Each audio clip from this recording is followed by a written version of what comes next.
नमस्कार दोस्तों, चलिए जानते हैं हरियाणा की 50 फटाफट बड़ी खबरों को सिर्फ 10 मिनट में। लेकिन उससे पहले यह वीडियो आप किस जगह से देख रहे हैं हमें कमेंट में जरूर बताएं। हरियाणा सरकार ने दयालु योजना के जरिए गरीब परिवारों को आर्थिक सुरक्षा देने का बड़ा कदम उठाया है। इस योजना के तहत जरूरतमंद परिवारों को आपात स्थिति में आर्थिक सहायता दी जाएगी ताकि उन्हें अचानक आने वाली परेशानियों में सहारा मिल सके। सरकार का कहना है कि यह योजना सामाजिक सुरक्षा के क्षेत्र में एक नई मिसाल बनेगी। हरियाणा के स्वास्थ्य मंत्री ने बड़ी घोषणा की है। राज्य के चुनिंदा सरकारी अस्पतालों में अब मरीजों को मुफ्त स्वास्थ्य सेवाएं उपलब्ध कराई जाएंगी। इनमें जांच, दवाइयां और कुछ उपचार शामिल होंगे। सरकार का कहना है कि इसका उद्देश्य गरीब और मध्यम वर्गीय लोगों को राहत देना है ताकि इलाज का खर्च उनके लिए बोझ न बने। हरियाणा में ठंड ने दस्तक दे दी है। राज्य के 5 शहरों का तापमान 18 डिग्री से नीचे पहुंच गया है। मौसम विभाग के मुताबिक आने वाले दिनों में सुबह और रात के तापमान में और गिरावट दर्ज होगी। वहीं किसानों को सलाह दी गई है कि वे रबी फसलों की बुवाई की तैयारी समय पर करें। हरियाणा सरकार ने शिक्षा विभाग में बड़ा फैसला लिया है। प्रदेश के 28 राजकीय महाविद्यालयों को अब नए प्राचार्य मिल गए हैं। इससे कॉलेजों में लंबे समय से चल रही प्रशासनिक दिक्कतें खत्म होंगी। नए प्राचार्यों की नियुक्ति से कॉलेजों में पढ़ाई और प्रशासनिक कार्य दोनों बेहतर तरीके से चल सकेंगे। हरियाणा सरकार ने ग्रामीण क्षेत्रों में स्वास्थ्य सुविधाओं को सुदृढ़ करने के लिए नई सौगात दी है। जींद जिले के बराड़ खेड़ा गांव में नया उप स्वास्थ्य केंद्र बनाया जाएगा। इसके बनने से आसपास के गांवों को इलाज की सुविधाएं नजदीक ही मिलेंगी। इससे मरीजों को शहरों तक जाने की जरूरत कम होगी और प्राथमिक इलाज तुरंत मिल सकेगा। रेवाड़ी जिले की महिलाओं के लिए सरकार ने बड़ा तोहफा दिया है। 74 महिलाओं को विशेष अनुदान योजना का लाभ मिलेगा। सामान्य वर्ग के मुकाबले अनुसूचित जाति की महिलाओं को 2.5 गुना अधिक अनुदान दिया जाएगा। सरकार का लक्ष्य है कि महिलाएं स्वरोजगार शुरू कर आत्मनिर्भर बन सकें और ग्रामीण अर्थव्यवस्था को मजबूती मिले। हरियाणा के विभिन्न जिलों में अब पेड़ काटने से पहले परमिशन लेना जरूरी होगा। सरकार ने पर्यावरण संरक्षण को ध्यान में रखते हुए यह नियम लागू किया है। कुछ जिलों में यह व्यवस्था तत्काल प्रभाव से लागू की गई है। बिना अनुमति पेड़ काटने पर सख्त कार्रवाई की जाएगी ताकि हरियाली और पारिस्थितिक संतुलन बरकरार रहे। हरियाणा में तहसीलों को हाईटेक बनाने की प्रक्रिया शुरू हो गई है। पहले चरण में चुनिंदा तहसीलों में डिजिटल सिस्टम लगाए जाएंगे। अब जमीन से जुड़ी फाइलें और रिकॉर्ड ऑनलाइन अपडेट होंगे। इससे लोगों को लंबे समय तक दफ्तरों के चक्कर नहीं लगाने पड़ेंगे और काम पारदर्शिता के साथ तेजी से पूरे होंगे। हरियाणा के भैंसे गांव के विधायक ने किसान मेले में चैंपियन का खिताब जीतकर सबको चौंका दिया। उन्होंने कृषि उत्पादों की श्रेणी में बेहतरीन प्रदर्शन किया। इस जीत से किसानों में उत्साह बढ़ा है। विधायक ने कहा कि मेहनती किसान ही देश की रीढ़ हैं और उन्हें हर संभव मदद देना हमारी जिम्मेदारी है। गीता जयंती महोत्सव इस बार खास होने वाला है। हरियाणा में पहली बार संत रामभद्राचार्य अपने प्रवचन देंगे। कुरुक्षेत्र में होने वाले इस आयोजन की तैयारियां जोरों पर हैं। राज्य सरकार ने इस कार्यक्रम को अंतर्राष्ट्रीय स्तर पर प्रमोट करने का फैसला किया है ताकि अधिक से अधिक श्रद्धालु इसमें शामिल हो सके। हरियाणा आईपीएस सुसाइड केस में बड़ा अपडेट आया है। आज पोस्टमार्टम की प्रक्रिया पूरी होने की उम्मीद है। एसआईटी ने जांच तेज कर दी है और इसमें वरिष्ठ अधिकारियों को शामिल किया गया है। परिवार और पुलिस दोनों पक्षों के बयान दर्ज किए जा रहे हैं ताकि सच्चाई जल्द सामने आ सके। आईपीएस सुसाइड केस पर अब राजनीति भी तेज हो गई है। भाजपा नेता अरुण चतुर्वेदी ने कांग्रेस पर निशाना साधते हुए कहा कि ऐसे संवेदनशील मामले पर राजनीति नहीं की जानी चाहिए। उन्होंने कहा कि जांच एजेंसी को निष्पक्ष तरीके से काम करने दिया जाए और किसी भी तरह का राजनीतिक दबाव नहीं बनाया जाना चाहिए।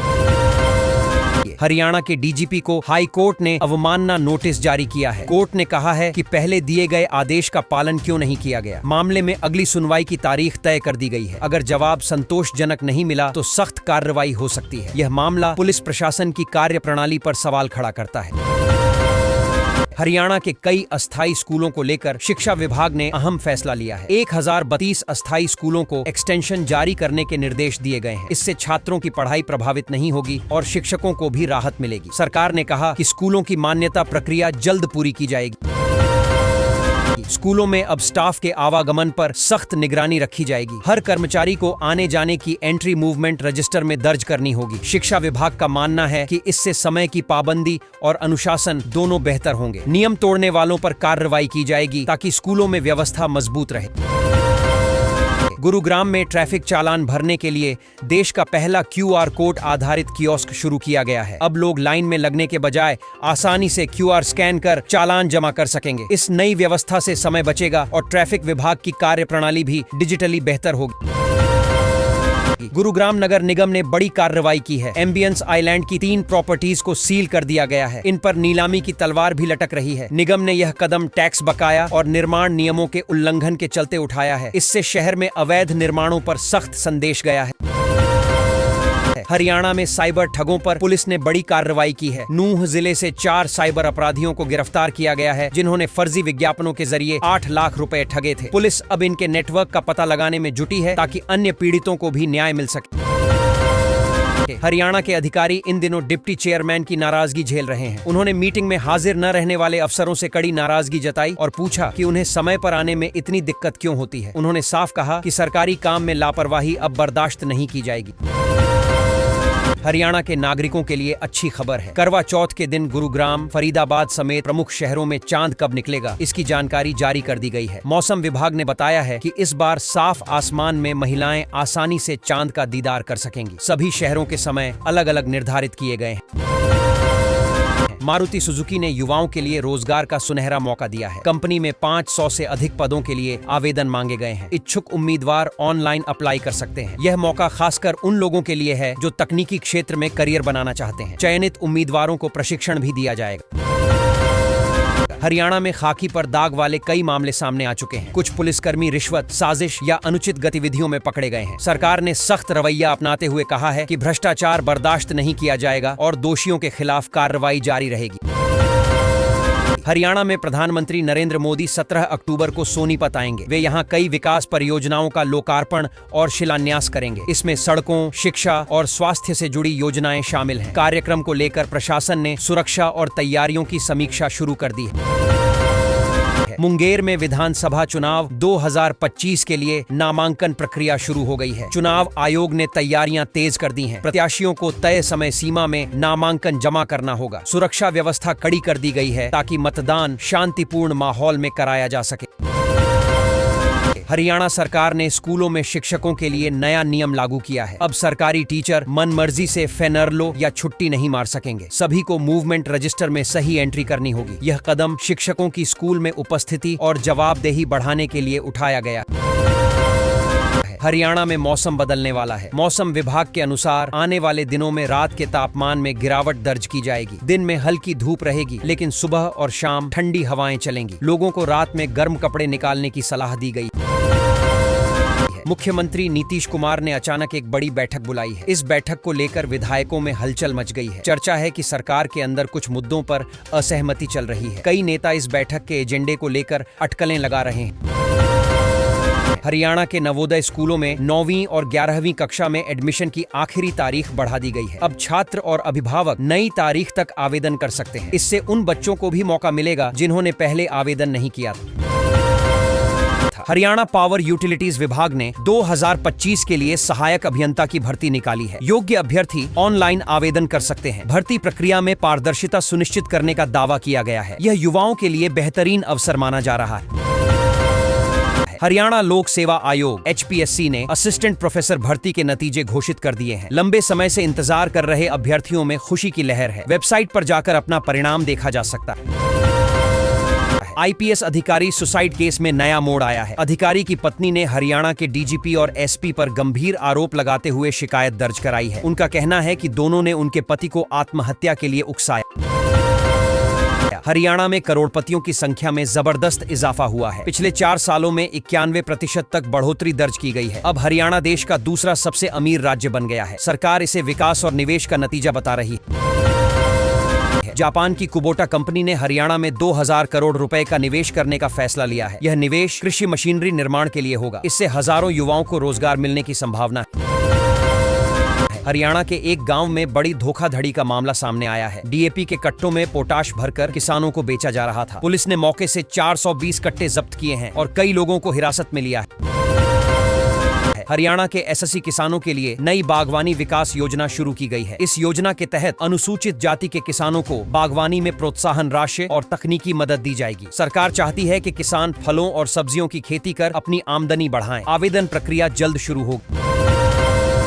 इंदिरा गांधी और कल्पना चावला पुरस्कार के लिए आवेदन शुरू हो गए हैं। इस योजना के तहत छात्राओं को 1,50,000 रुपए तक की राशि दी जाएगी। आवेदन की अंतिम तिथि 30 अक्टूबर रखी गई है। सरकार का उद्देश्य है कि राज्य की प्रतिभाशाली बेटियों को प्रोत्साहित किया जाए और उन्हें उच्च शिक्षा में मदद मिले। हरियाणा बिजली बोर्ड में 284 पदों पर भर्ती निकली है। इच्छुक उम्मीदवार ऑनलाइन आवेदन कर सकते हैं। इस भर्ती में तकनीकी और गैर तकनीकी दोनों पद शामिल हैं। आवेदन की प्रक्रिया और योग्यता की जानकारी आधिकारिक वेबसाइट पर उपलब्ध है। युवाओं के लिए यह एक सुनहरा अवसर है। गुरुग्राम के हयातपुर गांव में अवैध निर्माणों पर प्रशासन ने बड़ी कार्रवाई की। नगर निगम की टीम ने बुलडोजर चलाकर कई अवैध इमारतें ध्वस्त की। अधिकारियों ने बताया कि यह कार्रवाई नियमों के उल्लंघन और कब्जे की शिकायतों के बाद की गई है। आसपास सुरक्षा के लिए पुलिस बल भी तैनात रहा। गुरुग्राम में अब सड़क किनारे गाड़ियों को खड़ा करने वालों पर कार्रवाई होगी। ट्रैफिक पुलिस ने बाजार क्षेत्रों में अवैध पार्किंग को खत्म करने का अभियान शुरू किया है। शहर के प्रमुख मार्गों पर अब टोइंग वाहन तैनात किए गए हैं। उल्लंघन करने वालों से भारी जुर्माना वसूला जाएगा। मानेसर के 2 गांवों में जलभराव की समस्या खत्म करने के लिए जीएमडीए ने 36 करोड़ रुपए का एसटीपी प्लांट बनाया है। यह प्लांट गंदे पानी की निकासी कर आसपास के इलाकों को बाढ़ से बचाएगा। अधिकारी बोले, अब गांवों में जल जमाव की स्थिति नहीं बनेगी। हरियाणा के स्कूलों में अब शिक्षकों की हाजिरी पर नजर रखी जाएगी। सरकारी स्कूलों में आने जाने का डिजिटल रिकॉर्ड रखना अनिवार्य होगा। यह सिस्टम शिक्षकों की उपस्थिति और समय पालन सुधारने के लिए लागू किया गया है। शिक्षा विभाग का कहना है कि इससे शिक्षण प्रक्रिया में पारदर्शिता बढ़ेगी। अरावली क्षेत्र में प्रस्तावित हरियाणा सरकार के जंगल सफारी प्रोजेक्ट पर सुप्रीम कोर्ट ने रोक लगा दी है। कोर्ट ने कहा कि इस परियोजना से पर्यावरण को नुकसान हो सकता है। राज्य सरकार से जवाब भी मांगा गया है। पर्यावरण प्रेमियों ने इसे बड़ी राहत बताया। हरियाणा में मौसम बदल गया है और सर्दी की दस्तक शुरू हो गई है। सुबह और शाम के तापमान में गिरावट दर्ज की जा रही है। मौसम विभाग ने बताया कि अगले कुछ दिनों में ठंड और बढ़ सकती है। किसानों को अपनी फसलों की सुरक्षा के लिए सलाह दी गई है। गुरुग्राम के NH 48 पर लागू की गई नई यातायात व्यवस्था पहले ही दिन फेल हो गई। वाहनों की लंबी कतारें लग गईं और यात्रियों को परेशानी झेलनी पड़ी। प्रशासन ने कहा कि व्यवस्था में सुधार के लिए सुझावों पर काम किया जा रहा है। डीजे बंद कराने गई पुलिस टीम पर भीड़ ने हमला कर दिया। घटना गुरुग्राम की है, जहां लोगों ने पुलिस की ERV गाड़ी पर पथराव किया। कई पुलिसकर्मी घायल हो गए। आरोपी फरार हैं और पुलिस ने केस दर्ज कर जांच शुरू कर दी है। गुरुग्राम प्रशासन ने दिवाली से पहले शहर को चमकाने की तैयारी तेज कर दी है। सड़कों की मरम्मत, लाइटिंग और सफाई का काम चल रहा है। नगर निगम ने कहा है कि इस बार शहर को पूरी तरह स्वच्छ और रोशन बनाया जाएगा। नागरिकों से भी सहयोग मांगा गया है। गुरुग्राम के स्कूलों में छात्रों को तंबाकू सेवन न करने की शपथ दिलाई गई। यह अभियान स्वास्थ्य विभाग और शिक्षा विभाग के संयुक्त प्रयास से चलाया गया। अधिकारियों ने कहा कि बच्चों में स्वास्थ्य के प्रति जागरूकता बढ़ाना जरूरी है।